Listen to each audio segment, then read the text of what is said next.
പാലക്കാടിന്റെ ശാന്തമായ ഗ്രാമത്തിൽ നെൽപ്പാടങ്ങൾക്കിടയിൽ ഒരു ചെറിയ ഗ്രാമീണ സ്കൂളിൽ പഠിപ്പിച്ചിരുന്നവളായിരുന്നു അഞ്ജലി. അവളുടെ ജീവിതം കുട്ടികൾ, പുസ്തകങ്ങൾ, പിന്നെ വീട്ടിലേക്കുള്ള ചെറിയ നടപ്പുപാത, ഇത്രയുമായിരുന്നു. ഒരു ദിവസം സ്കൂളിൽ പുതിയൊരു ഡ്രോയിംഗ് ടീച്ചറെത്തി, ശരത്. കുട്ടികൾക്ക് ആർട്ട് പഠിപ്പിക്കാൻ നഗരത്തിൽ നിന്ന് വന്നവൻ. ആദ്യ ക്ലാസ്സിൽ തന്നെ അവൻ കുട്ടികളോട് പറഞ്ഞു, ഇന്ന് നിങ്ങൾ നിങ്ങളുടെ സ്വപ്നം വരയ്ക്കണം. കുട്ടികൾ ചിരിക്കുമ്പോൾ അഞ്ജലി ദൂരത്ത് നിന്നത് കേട്ടു. ബ്രേക്ക് സമയത്ത് ശരത് അവളോട് ചോദിച്ചു, നിങ്ങൾ എന്താണ് വരയ്ക്കുക? അഞ്ജലി ചിരിച്ചു. എനിക്ക് സ്വപ്നങ്ങളില്ല, ഞാൻ യാഥാർത്ഥ്യത്തിൽ ജീവിക്കുന്നു. ശരത് അവളെ നോക്കി പറഞ്ഞു, സ്വപ്നങ്ങളില്ലാത്തവർ പോലും സ്വപ്നങ്ങൾ ജീവിക്കുന്നു, അവർക്കറിയില്ലെന്നേ ഉള്ളൂ. ആ വാക്ക് അവളെ അല്പം ചിന്തിപ്പിച്ചു. അടുത്ത ദിവസങ്ങളിൽ ശരത് സ്കൂളിന്റെ ചുമരുകളിൽ നിറങ്ങൾ പകർന്നു. കുട്ടികൾ മാത്രമല്ല, സ്കൂൾ മുഴുവൻ മാറി. അഞ്ജലി പോലും അതിൽ ആകർഷിതയായി. ഒരു ദിവസം മഴ പെയ്യുമ്പോൾ അവർ രണ്ടുപേരും സ്കൂളിന്റെ വരാന്തയിൽ കുടുങ്ങി. ശരത് ചോദിച്ചു, നിങ്ങൾ എന്തുകൊണ്ട് എപ്പോഴും ഒറ്റയ്ക്കിരിക്കുന്നു? അഞ്ജലി കുറച്ചുനേരം മിണ്ടാതെ നിന്നു. ഒരിക്കൽ ഞാൻ ആരെയോ വിശ്വസിച്ചിരുന്നു, പിന്നെ ഞാൻ പഠിച്ചു, ഒറ്റയ്ക്കാണ് സുരക്ഷിതം. ശരത് ഒന്നും പറഞ്ഞില്ല, പക്ഷേ അവന്റെ കണ്ണുകളിൽ മനസ്സിലാക്കലുണ്ടായിരുന്നു. കാലം കടന്നു. അവരുടെ സൗഹൃദം പതുക്കെ ഒരു മൃദുവായ ബന്ധമായി മാറി. ശരത് അവളെ വീണ്ടും ചിരിക്കാൻ പഠിപ്പിച്ചു. അഞ്ജലി അവനെ ഗ്രാമത്തിന്റെ നിശബ്ദതയെ സ്നേഹിക്കാൻ പഠിപ്പിച്ചു. ഒരു ദിവസം സ്കൂളിന് വലിയ മാറ്റം വന്നതായി അറിയിപ്പ് വന്നു. ശരത് മറ്റൊരു നഗരത്തിലേക്ക് മാറ്റപ്പെടുന്നു. ഞാൻ പോകണം, അവൻ പറഞ്ഞു. അഞ്ജലി ശാന്തമായി നിന്നു. പക്ഷേ അവളുടെ കൈകൾ അല്പം വിറച്ചു. എപ്പോഴെങ്കിലും തിരിച്ചുവരുമോ? അവൾ ചോദിച്ചു. ശരത് ഒരു ചെറിയ ചിരിയോടെ പറഞ്ഞു, ഞാൻ പോയാലും ഞാൻ വരച്ച ചുമരുകൾ ഇവിടെ ഉണ്ടല്ലോ, അതുപോലെ ഞാനുമുണ്ടാകും. അവൻ പോയി. സ്കൂൾ പഴയപോലെയായി.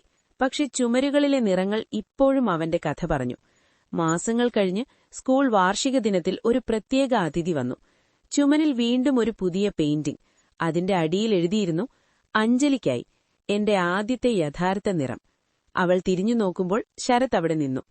ഇപ്പോൾ ഞാൻ തിരിച്ചുവന്നത് പഠിപ്പിക്കാനല്ല, ഇവിടെ തുടരാനാണ്, അവൻ പറഞ്ഞു. അഞ്ജലിയുടെ കണ്ണുകൾ നിറഞ്ഞു. പക്ഷേ ഇപ്രാവശ്യം അത് സന്തോഷത്തിന്റെ കണ്ണുനീരായിരുന്നു. ചില പ്രണയങ്ങൾ പെട്ടെന്ന് വരില്ല, പക്ഷെ ഒരിക്കൽ വന്നാൽ അതൊരിക്കലും പോകില്ല. കണ്ണൂരിലെ ഒരു പഴയ റെയിൽവേ സ്റ്റേഷനിൽ എന്നും ഒരേ സമയത്ത് ട്രെയിനുകൾ വരികയും പോകുകയും ചെയ്തു. പക്ഷെ റെയിൽവേ ജീവനക്കാരനായ സിദ്ധാർത്ഥിന്റെ ജീവിതത്തിൽ ഒന്നും മാറിയിരുന്നില്ല. വരെ അവൾ വന്ന ദിവസം. അവളുടെ പേര് തൃഷ. ഓരോ ആഴ്ചയും അതേ ട്രെയിനിൽ അവൾ ആ സ്റ്റേഷനിൽ ഇറങ്ങും. കയ്യിലൊരു ചെറിയ ഡയറി, കണ്ണുകളിൽ അല്പം അസ്വസ്ഥമായ ഒരു കാത്തിരിപ്പ്. ആദ്യമായി സിദ്ധാർത്ഥ് അവളെ ശ്രദ്ധിച്ചത് മഴ പെയ്യുന്ന ഒരു വൈകുന്നേരം. ട്രെയിൻ വൈകിയപ്പോൾ തൃഷ പ്ലാറ്റ്ഫോമിന്റെ കോണിൽ ഒറ്റയ്ക്കിരുന്ന് എഴുതുകയായിരുന്നു. എന്താണിത്ര ശ്രദ്ധിച്ചെഴുതുന്നത്? സിദ്ധാർത്ഥ് ചോദിച്ചു. തൃഷ തല ഉയർത്തി ചെറിയൊരു ചിരിയോടെ പറഞ്ഞു, ഒരാളോട് പറയാൻ കഴിയാത്ത കാര്യങ്ങൾ. ആ മറുപടി അവനെ നിശബ്ദനാക്കി. അടുത്ത ആഴ്ചയും അവൾ വന്നു. പുന്നെയും എഴുതി. പിന്നെയും മൗനം.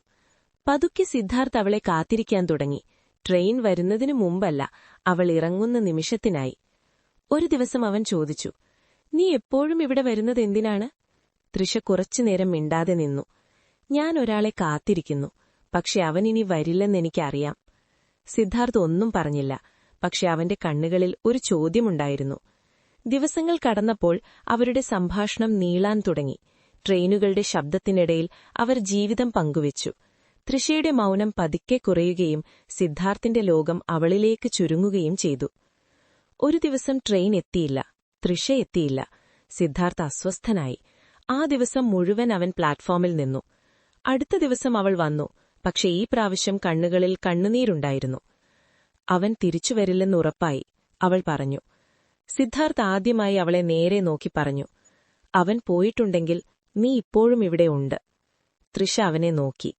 അവൻ തുടർന്നു, ഒരാളെ കാത്തിരിക്കാൻ ജീവിതം മുഴുവൻ വേണ്ട, ചിലപ്പോൾ ജീവിതം മുന്നോട്ടു പോകാൻ ഒരാൾ മതി.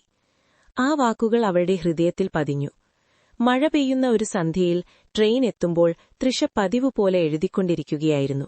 പക്ഷെ ഈ പ്രാവശ്യം അവൾ എഴുത്തു നിർത്തി. അവൾ ഡയറി അടച്ച് സിദ്ധാർത്ഥിനെ നോക്കി പറഞ്ഞു, ഇന്ന് ഞാൻ കാത്തിരിക്കാൻ വന്നതല്ല. സിദ്ധാർത്ഥ് അത്ഭുതപ്പെട്ടു. അപ്പോൾ? അവൾ ചെറിയൊരു ചിരിയോടെ പറഞ്ഞു, ഞാൻ മുന്നോട്ടു പോകാൻ തീരുമാനിച്ചു, പക്ഷെ ഈ പ്രാവശ്യം ഒറ്റയ്ക്കല്ല. ട്രെയിൻ പോകുമ്പോൾ അവർ രണ്ടുപേരും പ്ലാറ്റ്ഫോമിൽ നിന്ന് നടന്നു. പിന്നിൽ റെയിൽവേയുടെ ശബ്ദവും മുന്നിൽ പുതിയൊരു തുടക്കവും. ചിലർ നമ്മളെ കാത്തിരിപ്പിൽ നിന്ന് രക്ഷിക്കും, ചിലർ നമ്മളെ ജീവിതത്തിലേക്ക് തിരികെ കൊണ്ടുവരും.